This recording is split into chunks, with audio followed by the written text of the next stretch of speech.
పశ్చిమ గోదావరి జిల్లా వీరవస్త్రం మండలం నందమూరు గరువు గ్రామంలో డ్వాక్రా గ్రూపులు 85 లక్షల రూపాయలు పక్కదారి పట్టడం సంచలనంగా మారింది. 68 స్వయం సహాయక సంఘాలకు చెందిన డబ్బును 3 ఏళ్లుగా సభ్యుల అనుమతి లేకుండా గ్రామ సంఘం ఖాతాలకు బదిలీ చేశారు. వాటి నుంచి సంబంధం లేని వ్యక్తుల ఖాతాల్లోకి తరలించారు. వివోఏలుగా పనిచేసిన బోడపాటి సత్యవాణి 39.14 లక్షలు, నాగస్వాతి 43.63 లక్షలు పక్కదారి పట్టించారు. మొత్తం 85 లక్షల రూపాయల మేర అవినీతి జరిగింది. దీనిపై ఉన్నతాధికారులు విచారణ చేపట్టారు. జిల్లా కలెక్టర్ ఈ విషయమై విచారణ చేయించి బాధ్యులను శిక్షించి తమ డబ్బు తిరిగి ఇప్పించాలని మహిళలు కోరుతున్నారు.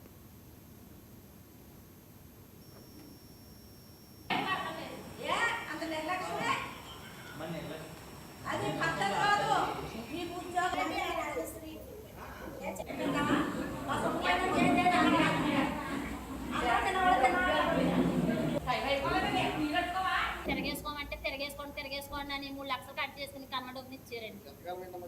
మొన్నేనండి, సంవత్సరం అయిందండి మేము రోజు తీసుకుని.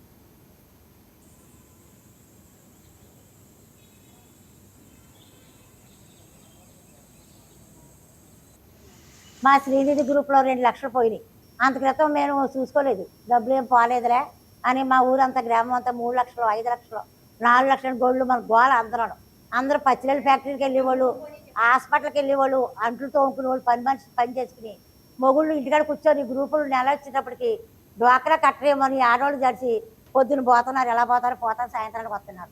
నెల అయ్యేటప్పటికి ఈ మొండలకి డ్వాక్రాకి పోతే కూర్చుని ఎవరైనా ఊరుకోరండి.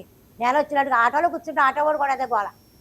దేశంలో ఎక్కడ ఎంత గొప్ప మగవాడైనా మిల్లు ఆనర్ అయినా సరే వాళ్ళ ఆవిడ మొన్న నవ్వుతున్నాడు, మిల్లు రైస్ వానరు మా ఆవిడ నెల వచ్చారు కూర్చొని ఇస్తలేదని. ఏంటి ఆఫ్టర్లో 10,000 ఇస్తారు. అలాంటప్పుడు అలాంటి వానరే జడుతుంటే మరి మేమంతా ఏ పాటోళ్ళు మేము అయ్యేటప్పటికి ఏపీఎం శ్రీనిధి రావాల్సిన డబ్బులు ఒక్కరోజు కూడా గ్రామ సంఘం మీటింగ్ వేయలేదు. మాకు 3 సంవత్సరాలు అయింది ఈ ఊళ్ళో గ్రామ సంఘం మీటింగ్ వేసి. అయితే ఏపీఎం 9 నెలలు అయింది వచ్చి నేను అంది. మరి కనీసం బ్యాంక్ మేనేజర్ ఉన్నాడు, ఒక మేనేజర్ వెళ్ళిపోతే ఇంకో మేనేజరు మన్నాడికి ఓపెనింగ్ చేస్తాడు లేదా రికార్డు. ఓ మాస్టర్ ఉన్నాడు, స్కూల్ మాస్టర్, అతను వెళ్ళిపోయాక మళ్ళీ మన్నాడు పిల్లవాడు పాఠాలు చెప్తాడు చెప్పడా. అలాగేమి కాకుండా అది కాల్ మీద కాలేజ్ కూర్చుంది ఏపీఎం. 9 నెలలు అయింది నేను వచ్చాను. సీసీ ఏమో 3 ఏళ్ళు అయింది. అది ఏపీఎం పేరు చెప్తే సీసీ పారిపోతుంది. నిజంగా యాక్చువల్గా జరిగింది అదే. అసలు ఫోన్లో మాట్లాడితే పారిపోయింది మొన్న సీసీ. వీళ్ళు ఉద్యోగాలు పోతాయని మమ్మల్ని మేము ఆ ఒళ్ళు మట్టిపోయి కలెక్టర్ ఆఫీస్కి వెళ్తే కలెక్టర్ గారు వీళ్ళని ఎంక్వైరీకి వేశారు. ఎంక్వైరీకి వేస్తే మీరు సంతకం పెట్టండి కలెక్టర్ గారు ఊరుకోరని మమ్మల్ని స్ట్రెస్ చేస్తున్నారు. నిన్న నుంచి చేస్తున్నారు కదా, ఈవేళ నిన్న కాదు ఈవేళ మా గ్రామం అంతా వస్తారు ఆడవాళ్ళు. మరి అందరం సంతకాలు పెట్టిన వాళ్ళు అందరినీ మీరు పోగేయండి అన్నారు. పొద్దున్న నుంచి తోకలపూడి నుంచి వచ్చింది ఒక అమ్మాయి. ఆ ఊరు అట్టాకి ఏం ఉండదు. ఏమంటే మొత్తం ఊళ్ళో నుంచి పొద్దున్న వర్షం మేము రావని వాళ్ళు ఎవరు రాలేదు. ఇప్పుడు మా ఆడవాళ్ళంతా గ్రామం అంతా పోగొట్టాం ఇక్కడ కమ్యూనిటీ హాల్లో. 2 లక్షల రూపాయలు పొదుపు తీసేశారండి. తిరిగి కట్టిన సొమ్ము కూడా తీసేశారండి. పొదుపు 2 లక్షలు మొత్తం మేనేజర్ గారి కాంచి మొత్తం అధికారులందరూ రాస్తూ ఉందండి. మా సంతకాలు లేకుండా ఏమీ లేకుండా 2 లక్షల రూపాయలు తీసేశారండి. ఇంకో సబ్రియాల పేరుని 1,20,000 రూపాయలు ఆవిడ పేరుని పెట్టి అవి కూడా తీసేశారండి.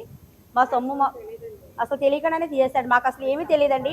అడిగితే ఏ మాట చెప్పలేదండి. ఏపీఎం మేడం గారు అయితే మీరు కంగారు పడకండి అమ్మా, మీ అందరి డబ్బులు నేను ఇప్పించి పూచి నాదే అన్నారండి. కానీ ఆవిడ ఏమీ చేయలేదు. తర్వాత 2-3 సార్లు మీటింగ్ రమ్మన్నారండి. వచ్చాం కానీ ఆవిడ మట్టికి రాలేదండి. మమ్మల్ని పోలీస్ స్టేషన్ కూడా లాగిందండి. సీఏ బాను పోలీస్ స్టేషన్ కూడా వెళ్ళామండి, ఎమ్మెల్యే గారి దగ్గర కూడా వెళ్ళామండి. కానీ మమ్మల్ని ఏ చర్య తీసుకోలేదండి. మా సొమ్ము మొత్తం పోయిందండి. మేము డ్వాక్రాలు కానీ శ్రీనిధి గారికి 4 వాయిదాలు కట్టాలని మేము కట్టమండి. డ్వాక్రా కూడా కట్టలేని పరిస్థితి అండి మాది. ఉండి లేని సంవత్సరాలు పైసా పోజేసి కడితే వాళ్ళ పరం చేసామండి. ఏపీఎం మేడం పోలీస్ స్టేషన్ కాడికి వెళ్తే సీఏని సంజన్ చేసుకుని లోపల తీసుకెళ్ళిపోయిందండి. ఎందుకు తీసుకెళ్ళిపోయారు ఆవిడ అడిగితే ఎస్ఐ గారు ఊరుకోవట్లేదని చెప్పిందండి ఆవిడ. ఏపీఎం మేడం గారు మాకు ఎటువంటి అసలు ఏపీఎం మేడం ఈవిడ సంగతి మా సొమ్ము పోయిన తర్వాత మేము డ్వాక్రా మీటింగ్కి వెళ్తేనే కానీ మాకు ఆవిడని తెలియదండి. అసలు ఒక్కరోజు కూడా ఆవిడ మీటింగ్ వేయలేదు మాకు. ఆవిడ అదండి మా సొమ్ము పోయిందండి. మేనేజర్ గారు మొత్తం అందరూ వస్తానండి, ఇందులో ఎవరిది లేదు ఉందన్నది లేదండి. సీఏ మట్టికి మొత్తం ఆ సొమ్ము పోయినందుకు మా గ్రూప్లో సభ్యులు తెలియక ఇక్కడే ఉందంటే మమ్మల్ని పోలీస్ స్టేషన్ కూడా లాగారండి.